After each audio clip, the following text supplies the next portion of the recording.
Channel live सत्ता सुधार के माध्यम से आज कलेक्ट्रेट में खड़ा हुआ हूं और यहां पर काफ़ी सारे लोग आप देख सकते हैं हमारे पीछे, जिसमें अमित भटनागर जी हैं और कई दर्जनों गांव के लोग हैं। इनकी कैन बेतवा लिंक की परियोजना में कुछ गांव डूब रहे हैं, इनकी क्या मांग है इनसे ही जानते हैं। आप अपना परिचय बताइए। मेरा नाम अमित भटनागर है। क्या समस्या है आपकी, क्या मांग है? दरअसल कैन बेतवा लिंक परियोजना में 15 गांव जो है बिजावर तहसील छतरपुर जिले के डूब रहे हैं, कुछ पन्ना जिले के भी आ रहे हैं। यहाँ पर विस्थापन अधिनियम 2013 लागू होता है।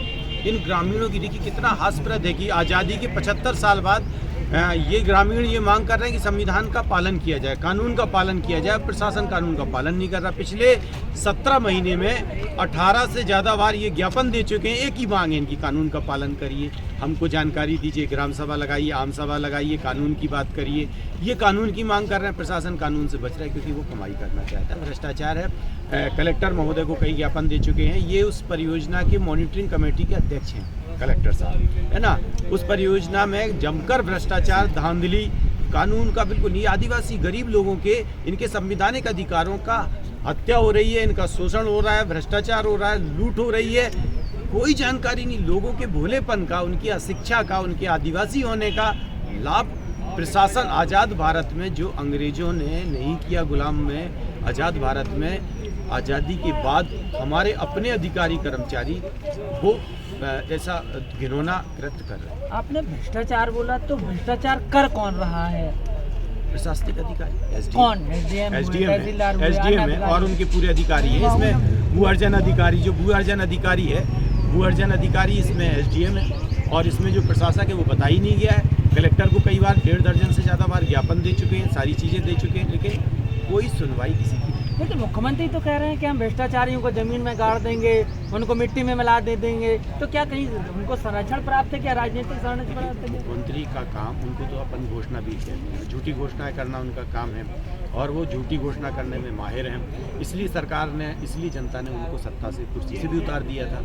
वो तो करीब परोस करके आ गए। लेकिन यहाँ हमारा विषय ये है कि यहाँ पर कानून का पालन नहीं हो रहा। जिले में कानून का राज्य नहीं है। यहाँ अधिकारियों की ही शोषण, भ्रष्टाचार का राज्य, जिसके लिए यहाँ का मुखिया कलेक्टर जिम्मेवार है। हम कलेक्टर के सामने यहाँ घेराव करके यहाँ बैठे हुए हैं, कलेक्टर यहाँ बच रहे हैं। तो आदिवासियों की कौन सी हनन हो रहा है, कौन सी मांगों का हनन हो रहा है, कौन से संविधान का हनन हो रहा है? आपने क्या कि वो बात नहीं मान रहा, संविधान को नहीं मान, तो कौन सी बातों को नहीं मान रहा है? देखिए, यहाँ पर भू अर्जन, पुनर्वासन, पुनर्व्यवस्थापन में उचित प्रतिकर, पारदर्शिता अधिकार, उचित प्रतिकर, पारदर्शिता अधिकार। ये पारदर्शिता जो है अधिकार है, ये अधिनियम है 2013, ये कानून है ना, जिसकी शपथ इन लोगों ने कही है कि हम कानून का पालन करें। तो कानून कहता है, अपन डिटेल में नहीं, शॉर्ट में जाते हैं। धारा 11 जब लगाई जाती है तो धारा 11 प्रारंभिक अधिसूचना होती है, जिसकी जानकारी दी जाती है, मुनादी दी जाती है, ग्राम सभा लगाई जाती है। हर चीज़ में इनके साथ, प्रभावितों के साथ जो है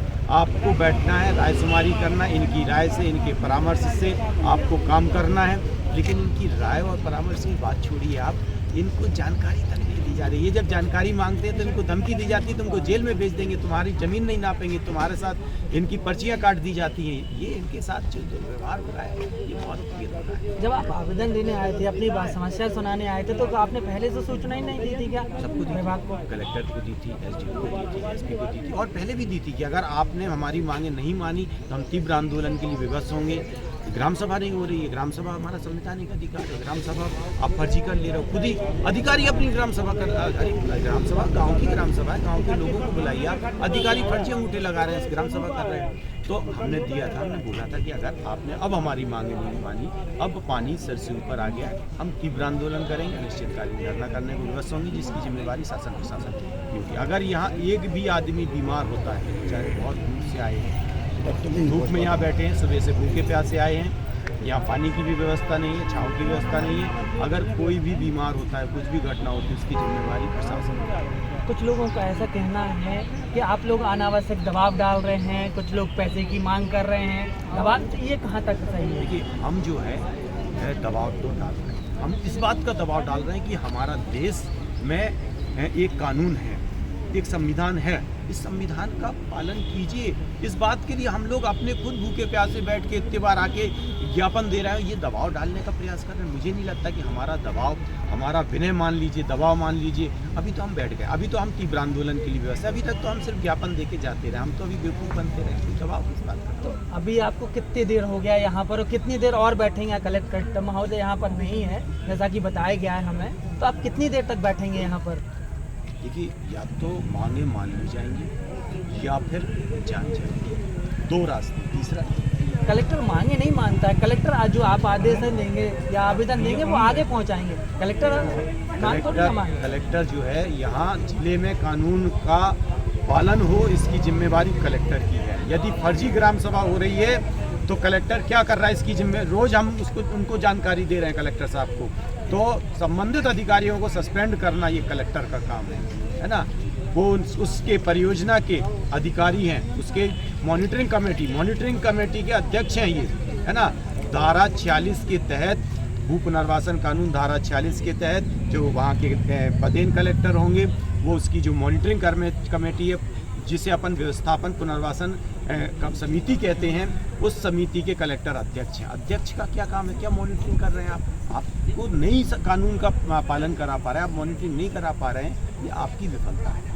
अगर आज आप लोगों का मांग है, जो आवेदन है, निवेदन है, नहीं लेते तो आगे की रूपरेखा क्या रहेगी? फिर हम तो यहीं बैठे हुए हैं, आंदोलन तीव्र होता जाएगा, हम अपनी चिताएं बनाएंगे और चिता पे लेटेंगे, हम चिता आंदोलन करेंगे। हम यहाँ करने और मरने के मूड से आए। तो हमारे साथ अमित भटनागर जी थे, समाज सेवी हैं और आम आदमी पार्टी से जुड़े हुए भी हैं। इन्होंने साफ कहा हुआ है कि अगर हमारी मांगें नहीं मानी जाती हैं तो निश्चित रूप से हम कुछ ना कुछ और बड़ा आंदोलन करेंगे, तीव्र आंदोलन करेंगे, जिसकी जिम्मेवारी शासन प्रशासन की होगी। मैं मोहम्मद इमरान, लाइव सत्ता सुधार के लिए कैमरामैन शाहिद हसन के साथ, धन्यवाद।